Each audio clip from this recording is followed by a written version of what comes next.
In the small, forgotten town of Ravenshollow, rumors of a grave robber circulated like a foul wind. Elias Wren, a man driven by greed and desperation, had become notorious for desecrating the resting places of the dead. With a gaunt face, hollow eyes, and hands as cold as the earth he dug into, Elias made a living off the valuables buried with the deceased. His actions were seen as an affront to the very soul of the town, but no one dared confront him, fearing the wrath of the dead.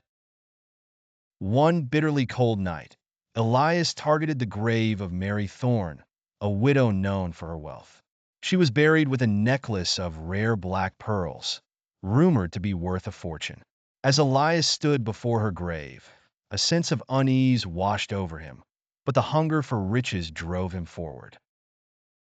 The sky was a blanket of darkness, the moon obscured by thick clouds.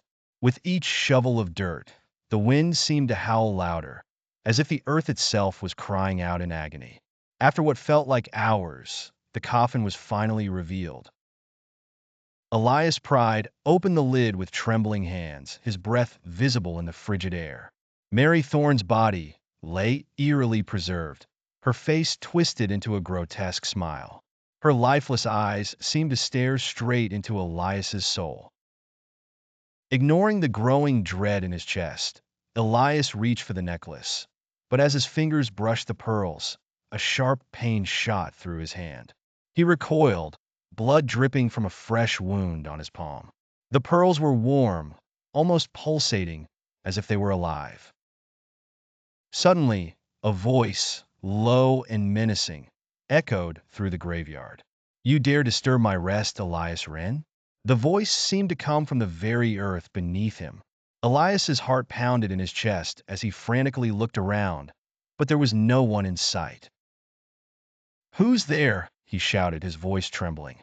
"You know who I am," the voice replied, now closer, almost inside his head.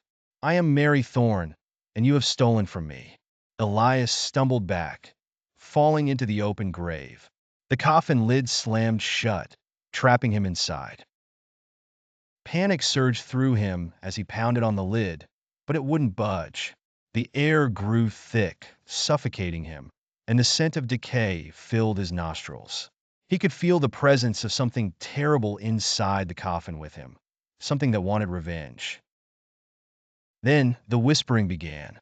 Faint at first, it grew louder until it was a cacophony of voices, all accusing him of his sins. He could hear the voices of the dead, their bones rattling in their graves as they cursed him for his blasphemy.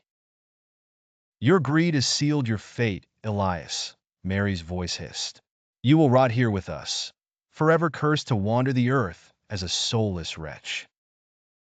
With a final, blood-curdling scream, Elias felt his body being pulled apart by unseen hands, his very essence drained by the vengeful spirits of those he had wronged.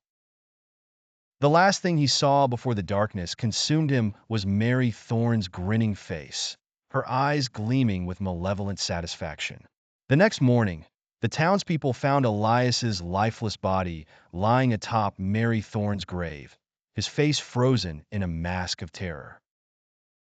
The necklace of black pearls was nowhere to be found, but the townsfolk whispered that they had seen a woman in black, her eyes glowing like embers, walking through the graveyard that night.